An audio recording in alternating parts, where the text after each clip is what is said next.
Parassinikkadavu Valapattanam boat service പുനരാരംഭിച്ചു. കനത്ത മഴയിൽ വെള്ളം കയറിയതിനെ തുടർന്ന് നിർത്തിവെച്ച ബോട്ട് സർവീസുകൾ ചൊവ്വാഴ്ച രാവിലെയോടെയാണ് പുനരാരംഭിച്ചത്.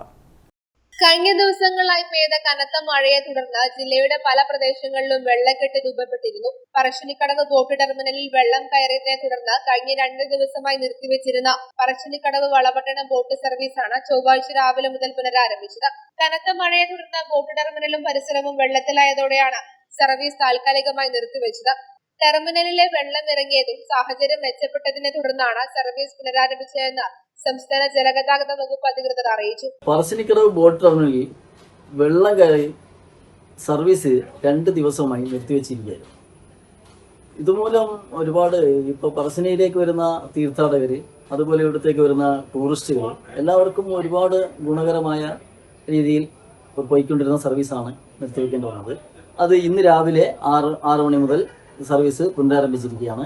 മാട്ടൂൽ അഴീക്കൽ ഫെറി സർവീസും സാധാരണ പോലെ തുടരുന്നതായും അധികൃതർ വ്യക്തമാക്കി. News bureau, Taliparamba.